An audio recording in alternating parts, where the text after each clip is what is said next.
BJP వాళ్ళు అది కాంగ్రెస్ వాదన.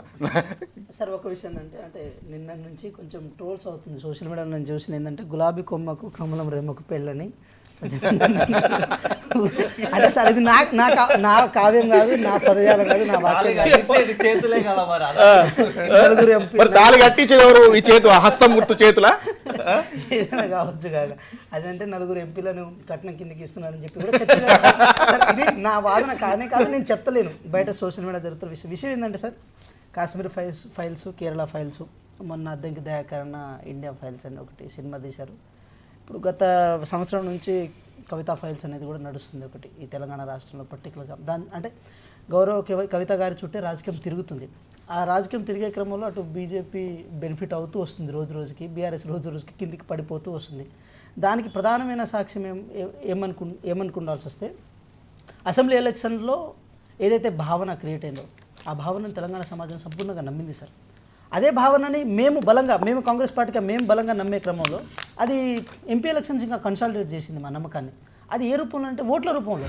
అది ఎంత ఘోరంగా అంటే సార్, డైరెక్ట్ షిఫ్టింగ్, ఇక ఎటువంటి ఆలోచన లేకుండా డైరెక్ట్ ఓట్ షిఫ్టింగ్. అది ఎంతలా అంటే ఇప్పుడు సార్ వాళ్ళకు ఇది మాకు 3 ఉండే సార్, 2019లో మాకు 3 వచ్చినాయి, బీజేపీ వాళ్ళకి 4 వచ్చినాయి, వాళ్ళకు 6, 16 సర్కార్ అంటే 9 వచ్చినాయి. 9 వచ్చినప్పుడు కనీసం మొన్న 39 స్థానాలు వచ్చి ప్రతిపక్షంలో ఉన్నారు కదా సార్.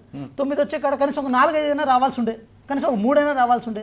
కొన్ని చోట్ల అయితే డిపాజిట్లు కోల్పోయారు. సో ఇక్కడ మేమేమంటున్నాం, కేసీఆర్ గారు, హరీష్ రావు గారు, కేటీఆర్ గారు, కవిత గారు ఆ ఫ్యామిలీని వదిలిపెడితే మిగతా క్యాడర్ అంతా డిస్టర్బ్లో వెళ్ళిపోవడానికి వాళ్ళ యొక్క నిర్ణయాలే, వాళ్ళ తప్పుడు నిర్ణయాలే కారణమేమో అంటున్నాం. ఇది అంటే కార్యకర్తలను బాధ పెట్టడం, నాయకులు బాధ పెట్టడం వాళ్ళు సిద్ధాస్తులని చెప్తున్నాం. ఎందుకంటే సార్ ఒక మాట చెప్తున్నాము, కాంగ్రెస్ పార్టీని ఆగం చేయడం కోసం, కాంగ్రెస్ పార్టీ సీట్లను తగ్గించడం కోసం మీరు బీజేపీ వాళ్ళతో ములాఖత్ అయ్యే ప్రయత్నం చేసినప్పుడు అల్టిమేట్గా లాస్ అయింది ఎవరు సార్? కాంగ్రెస్ పార్టీకి ఎక్కడ లాస్ కాలేదు. మీరు రాష్ట్రంలో ఎవరైనా అడగండి, కాంగ్రెస్ పార్టీ ఎట్లా ఆగమవుతుందంటే కాంగ్రెస్ పార్టీ వాళ్ళే ఆగమైపోతుంది, ఎవరు ఆగం చేస్తలేరు. ఒక్క నిమిషం, నేనేమంటున్నా అంటే మాకు ఒక పర్సెంట్ ఓటు పెరిగింది సార్. మాకు 39 నుంచి మేము 40కి వచ్చినాం. మీకు అమాంతం తగ్గిపోయింది కదా, దానికి కారణం ఎవరు మరి? అంటే మీ నిర్ణయాలు కానీ, మీ మాట విధానం కానీ, మీ తప్పులను మీరు తెలుసుకోకపోవడం కానీ, ఓటమికి ఏ కారణాలు ఉండొచ్చు? ప్రతిసారి అపర భగీరథుడు, అపర చాణికులని మీరు అంటున్నారు కదా. అంటే ఢిల్లీలో మీరు ఏది టీఆర్ఎస్ పార్టీ కాస్త బీఆర్ఎస్ పార్టీగా మారిన తర్వాత దాన్ని జాతీయ హోదా కోసమో లేకపోతే ఎలక్షన్ కమిషన్ చుట్టూ తిరుగుతున్నారా మరి? ఇప్పుడు నేను కూడా ఒక అడ్వకేట్ని, ములాఖత్ కోసం 4 రోజులు తిరగాల్సిన అవసరం లేదు.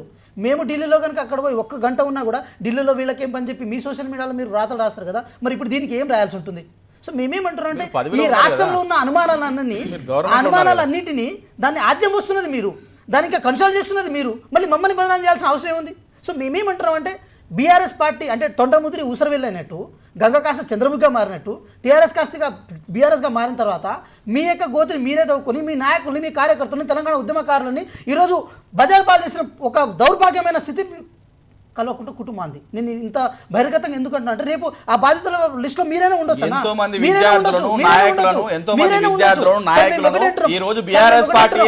ఎంపీ ఎలక్షన్స్ లో బీఆర్ఎస్ తీసుకున్న నిర్ణయాలు అది కాంగ్రెస్ పార్టీకి ఎటువంటి కీడును చేయకపోగా బీజేపీ పార్టీని సపోర్ట్ చేసి వాళ్ళ గోతుని వాళ్ళే తవ్వుకున్నారు. దాని అర్థం ఆటోమేటిక్గా ఏమవుతుంది, ములాఖత్ అని అనుకుంటాము. ఎస్, ములాఖత్. దీనికి అంతకంటే ఆధారాలు ఏముంటుంది? అప్పుడు ములాఖత్ అనుకున్నప్పుడు మీరు 4 రోజులు అక్కడ రాజునేత గారు, ఇప్పుడు జరుగుతున్న రాజకీయ పరిణామాలు అంటే ఢిల్లీలో కేటీఆర్, హరీష్ రావు గారు బీజేపీ పెద్దలను కలుస్తున్నారా, లేకపోతే అడ్వకేట్లను కలుస్తున్నారా, జడ్జిలను కలుస్తున్నారా? అనేక ఊహాగానాలు తెలంగాణలో చక్కర్లు కొడుతున్నాయి. ఇందాక మిత్రుడు అన్నట్టు గులాబీ రెమ్మకు కమలం పువ్వుకు పెళ్ళంట, తర్వాత కట్నం కింద 4 రాజ్యసభ ఎంపీలు అంట. నేను ఈరోజు అడుగుతా